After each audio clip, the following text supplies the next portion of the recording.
So my last video, I talked about what I call boomer mentality, and someone mentioned that it's actually crab mentality. It's this whole idea that misery loves company, stay in your lane, don't quit your day job, basically the things that kill our dreams.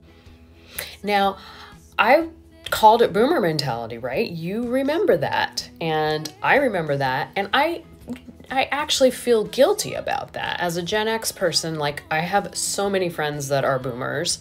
I have a ton of friends that are millennials. Like, we all intermingle. So I want to talk about this in depth a little bit more. The other day I was getting my hair cut, and my hairstylist tells me that she is barely 22. Now, she's cut my hair 3 times in the last year. So that means last year when she cut my hair, she was barely 21. All of this to say is she's 30 years younger than me, more than 30 years younger than me. And she has a very stable career. She like tells me what to do with my hair. She's like, add more protein into it to make it stronger, you know, to revive your curls back. She's like telling me, like, she's so well schooled when it comes to hair, and she's got a freaking career.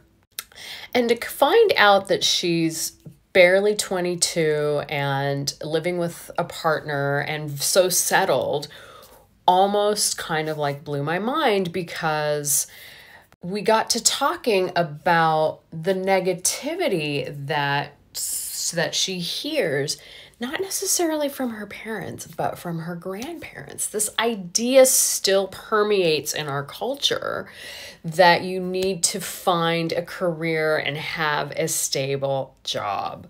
Now, mind you, she is self-employed, works for herself, has a badass haircutting business, and still that thought permeates her mind.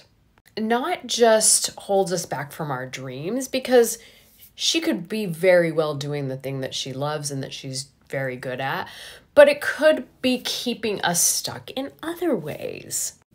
Like, I'm a believer in sky's the limit. We can do whatever we dream that's imaginable, that's possible, as long as we put our mind to it. And how do we do that? How do we do that when so many voices throughout our day and our lives are perpetuating these older stories? The thing is once we get to a certain age, it's not even the voices of other people. Those voices now live in our own heads. We now become our own worst enemy. That's why we need to be aware and consciously undo these negative stories, because they are reverberating in our brain.